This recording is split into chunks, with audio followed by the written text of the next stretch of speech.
Hello, and welcome to Geekstreet Cafe. I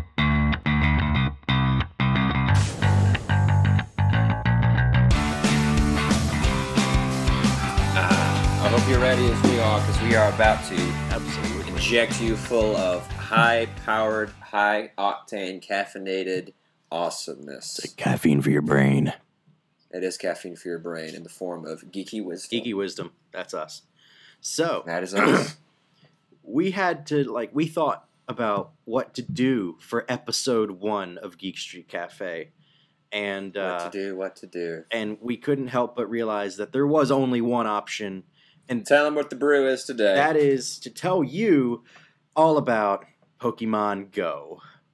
We tried to avoid it. We tried so hard. We can't. I mean, it's a staple of our childhood. Oh yeah, we are that generation, and so we can't ignore it. So this had to happen. oh yeah, and you know what? It's a good thing too, because if you don't know about Pokemon Go, I promise you, after this episode today, you will. And you need to get out from under that rock you've been living on. Please, for heaven's sakes, crawl out of the rock. Join the rest of the world and Pokemon Go. Yes. Because everybody's doing it. That's the rule, Before isn't we it? take a step further, though, let's elaborate on my condition. I am, I've joined the singularity. Yes. I'm a brain in a jar, basically. He's down here, This is just sloshing. my digital projection of my ego. So he's a brain in a jar. I mean, brain in a jar. Jar in a brain. I've done that twice. Oh, you made me do it that time. Look what you've done. I'm a horrible person. Apparently, he's a jar in a brain. Whatever that means. Whatever that means. I just need to be quiet. But I'm currently still on my internship. Yep. In Kingsport, Tennessee, which is going fantastic. But won't be home yet for about another month-ish. Yeah. So, but then I will rejoin you in the flesh. I will put on my mortal coils again, get back inside my body. Take on his flesh form. That's right. Put my brain back in my skull. Yep. Get the jar out of it. And then... Because right now I'm just a head and TV screen. Yes. And from episode 2 onwards, Charles will be right here with us. We'll be taking part in everything else together. He just had to finish up his internship over there in Tennessee. But over there. But you know what? That hasn't stopped us from releasing this episode to you guys. So, Pokemon Go. It is a Android and iOS app that lets you hunt for Pokemon in augmented reality, which means it kind of blends digital and IRL and reality in real life together, where you can see Pokemon behind trees or on top of cars or seemingly in real life and under your trucks. Yeah, where all the Mews lie. Only the true Pokemon devotees know that joke. But it's swept the nation. It's definitely taken over control. It's everywhere. It allows people to catch Pokemon, visit Pokestops in various locations, and fight at gyms. Fight in gyms. At things like monuments and important buildings. I mean, even I know my wife, full disclosure, my wife works for Chick-fil-A, but multiple Chick-fil-A's have been turning their stores into gyms or Pokestops. Smart business trick. Yeah, so that way they can bring more people in. So that's been really cool to watch. Even in the small town that I live in, I've seen just a unreal amount of Pokestops and gyms just pop up everywhere, which blew my mind considering how small my town is. But Charles, tell me who's made it? What's the big deal about Pokemon Go? Why is it important? Well, Pokemon Go is created by a company called Niantic, which is associated with Alphabet, which of course is Google. Related to Google, basically. The kings of the world. So that's where they get all their GPS ability from. Very similar technology they use with that in Google Earth. And they also created a game 3 years ago, in 2013, called Inex. And very similar idea. It was an augmented reality game. I played it. It was fun, sort of. Yeah, I heard about it, but I never did get into it. But very similar.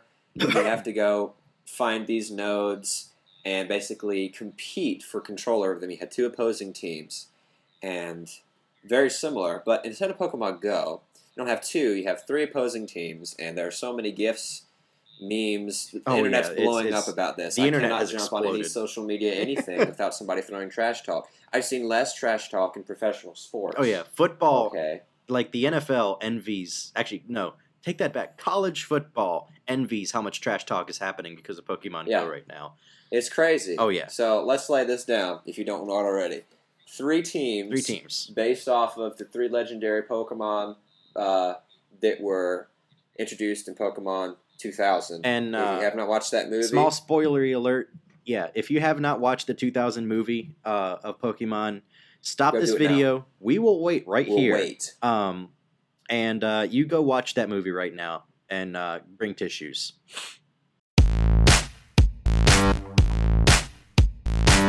Welcome back. Yeah.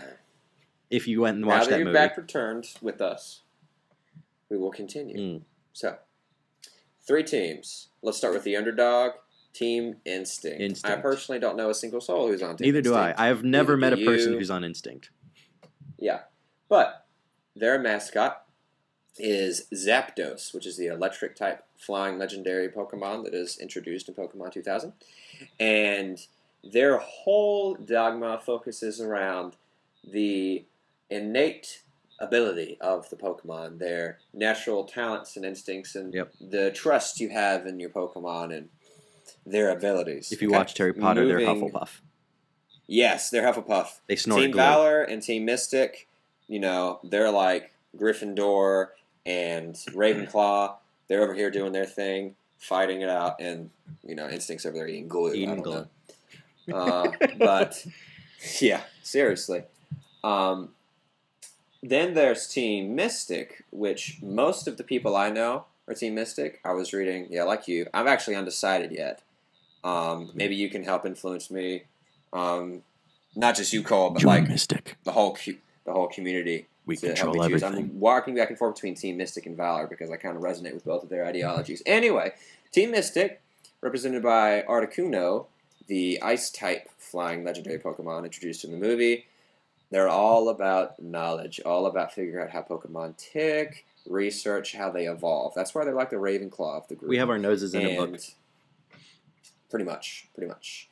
And majority of people that I've seen, and actually I was reading online some statistics that this resource had gathered, that they're actually, the majority of players are Mystic.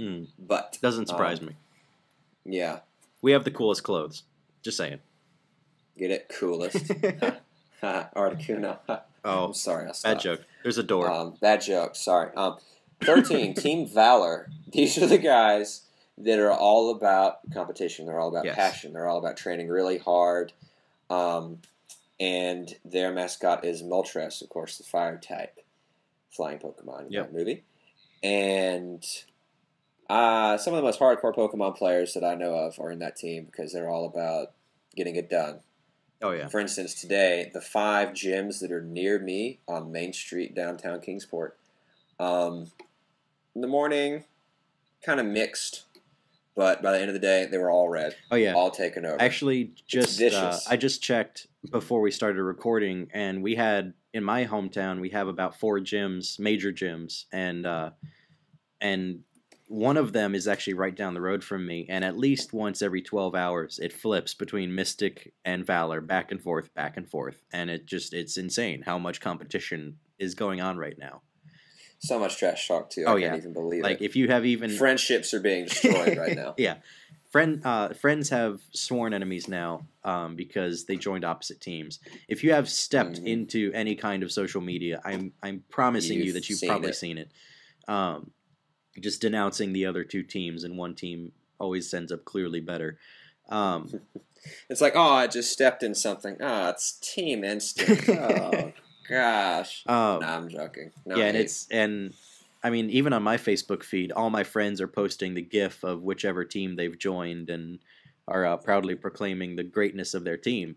So it's crazy. I mean, it kind of sparked conversation, and something that I would love to see is somebody take the time who has way more intelligence than I do to create a live map of what like of the U.S. showing what teams are where and like the main, which The state, battle yeah, lines. kind of like which state is mainly blue, which states are mainly yellow. From what I've, because that's something that Ingress actually did a pretty good job at. I was Yeah. looking at some screenshots. They had like this overview look of this large section of New York City, and you can see the lines drawn between the blue and the green teams, and Yep. that's something they really need to possibly invest in Pokemon. Oh yeah. Well, I mean, that and a few other things they need to fix. yes, a lot of things, things like glitching and hiccuping and causing some crashes, or if you have anything lower than a Galaxy S7 or a iPhone 6, you can just kiss your battery goodbye because it's dead. 30 minutes, it's gone. So which has increased the sales of mobile packs. Go figure. But amongst the other things that have caused some issues, one of the big ones is the recent press release made by Niantic and their CEO saying, hey, by the way, our mistake, we kind of hit the check all box and we have access to your entire Google account. And yeah, that was just a really big oops.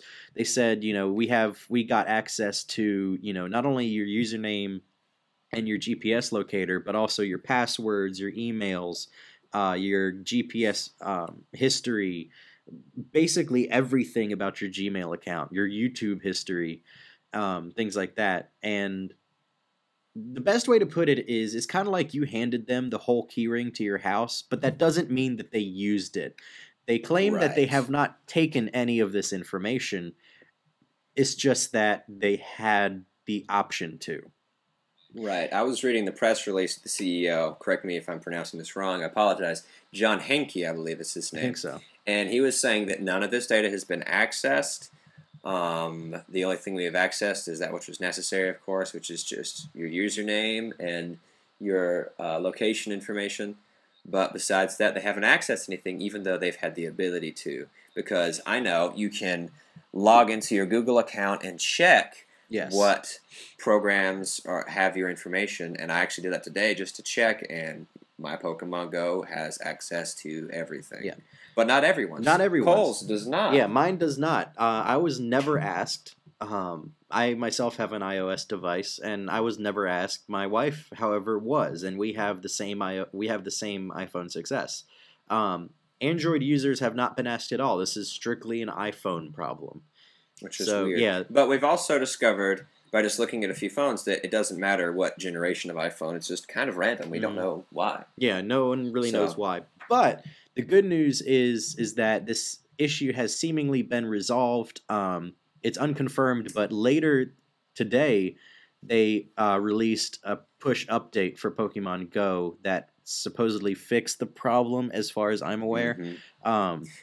So what I've seen is that you just need to go into your Pokemon Go app, log out, and then when you re-log back in, it'll give you the ability to choose. Okay, I'll only send you, of course, location services, and your basic ID, just your name, because that's all they really need. Yeah, they don't really need a whole lot. So hopefully, crisis averted, but still kind of a dark mark on a scare. Yeah, on the Pokemon Go world.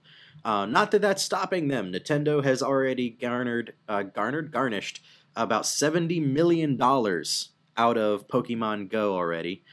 Just in-game purchases. Just in-game purchases. Of course, the game's free. Yeah, you don't have to pay for this game, so that means that's roughly $70 million worth of buying extra stuff. The Pokemon Go has only been released in, to my knowledge, a couple countries: New Zealand, which gets everything before the rest of the world.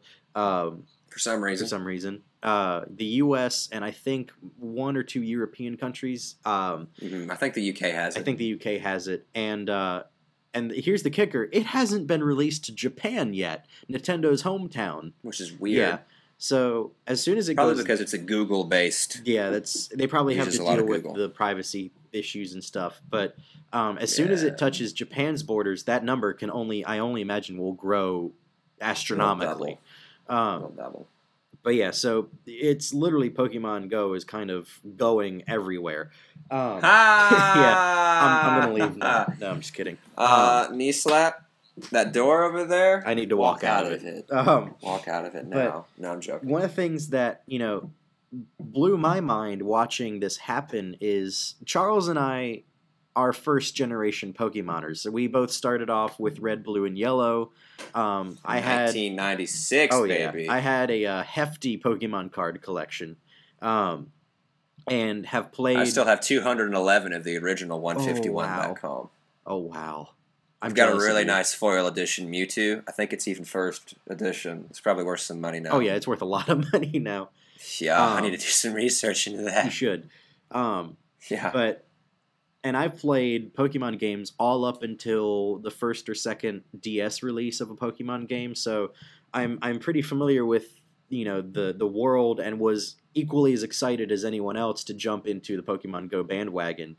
But there are people that have never touched Pokemon Go in their lives. Any Pokemon anything. Yeah, any Pokemon anything. Cards, games, TV show, nothing. My wife was never a Pokemon person, and she's playing it. My mother is playing it, but then again, she's extremely tech savvy and is very culturally alert. Mm-hmm. She has more handheld devices than I do, which is scary. She has an iPad and a Kindle Fire and a couple of the other non-touch Kindles. It's kind of insane. And then several other people. Nah, I'm joking. I love it. Several other people that I never would have questioned that whether they would get Pokemon Go or not have just gone hog wild over this game and are beating me in it. So it's definitely taking on traction with just about all age groups, which is something that not many apps can say they can do. So I'm excited to see where this game can go, maybe continuing to improve their app over time, and hopefully introducing... Like the fighting system needs to be hopefully fixed. Introducing a fighting system that is actually worth something instead of just madly tapping your screen as fast as possible. I mean, it's fun, but it's not... It doesn't feel like Pokemon to me. You have to have the strategy. Yeah. You have to have the turn-based combat that makes Pokemon what it is. Yeah. That's what I think. And hopefully they might introduce something where you can actually battle other people instead of just fighting outside gyms. of gyms. So those are two things that I personally would really love to see. Also, I would love to see where I can actually enter the app and get into the server regularly. That'd be kind of nice. Just throwing that out there, Niantic, if you're watching. No, I'm just kidding. I love the game, love everything about it. It's great. But that is Pokemon Go in a nutshell as far as it goes. If you haven't played the game, we're not sponsored by Niantic or Pokemon or anything like that. But if you haven't played it, a couple geeks. Go try it. Go play this game. Jump on board with the rest of the world. This is not something to stay behind on, in my opinion, if you have that option. Normally, I'm one to avoid bandwagons and hype, but it's Pokemon. It's Pokemon. Man. Come on. It's touched our hearts. I grew up with Pokemon. Oh yeah, I mean it's touched our hearts somewhere deep inside. I don't care if this game has basically no content. Right in the Kokoro. And it's even reaching out to new hearts, both old and young. So that is Pokemon Go, ladies and gentlemen. Thank you guys for tuning in with us. This is... Shout out your teams if you want. Don't start too much of a flame war. Please don't start a fight in the comments. That's not what this is about. But, thank you for joining us today for this episode of Geek Street Cafe. Like, comment, and share. Do all the things. Spread all the news, because that is more valuable than gold to us, is your guys' eyes. Your Poké Dollars are appreciated. Poké Dollars are appreciated. Go to the Kickstarter. Yes, and if you'd like to support with your hard-earned dollars, please go to Kickstarter.com/Geekstreet. That's one word, and then cafe. We're still running the Kickstarter through the month of July, hoping to reach our funding goals. So if you would like to show us that you love this content and want to see more of it, then throw a couple pennies our direction. This is only episode 1, but regardless of what happens, we'll keep trucking along. We've been able to be graciously given some of this equipment to just film this episode. So hopefully, we can continue on with what outreach we can. But we will be putting out awesome geeky goodness no matter what happens, and we hope you guys will continue to join us for that. So again, comment, and just like these videos, because that's going to mean the most to us. Spread the wildfire. Absolutely. You know, just spread the geeky fire. Just tell everyone that you know about us. And then also in the comments below, take a look, and not only will you find links in the description for our Kickstarter and our Facebook page, but also if you want us to talk about something, tell us. We will read it. We will sift through all the comments and find the best and most desired stuff, and we'll bring that straight into your ear holes and into your brains. That's what we do here. We want to bring that stuff to you. So the way we're going to end every episode is what's called Random Fact of the Day. It's where one of us is going to pull out of a hat something that probably not many people have heard of and hope to bring something cool to your life. And today that is that in 1991, Sony and Nintendo actually got together and were going to make something called a Super Disc, or it was also going to be known as the Nintendo PlayStation. This was going to be... That sounds totally crazy. It does. It's kind of serendipitous, really, but it was going to be an SNES port on disc format. And in 1992, Nintendo gave permissions for Sony to make SNES ported games on disc, and they were this close to actually finishing the console for this system. I mean, they have pictures of it. It's on the internet. You can find them. It's this bizarre-looking box. It's crazy, but it was a system that was going to be the first disc-based, to my knowledge, the first disc-based game system. And then right at the cusp of the release, Sony and Nintendo broke things off. We assume on good terms, but we don't really know. And then the console wars began. And the console wars began because Sony took the plans and made their own console called, as you all know, the Sony PlayStation. Which is all deeply embedded into our hearts. I definitely had 3 because I burned the first 2 out. Oh yeah. And so that's when everything started. So there was almost a Nintendo and Sony collaboration. You had this close, but not in this reality. So Thank you guys for joining us today. We hope to see you again soon for our next episode of Geek Street Cafe. Have a great day. Stay geeky. Give us a like and a comment. And we'll see you next time on Geek Street Cafe. Geek Street Cafe.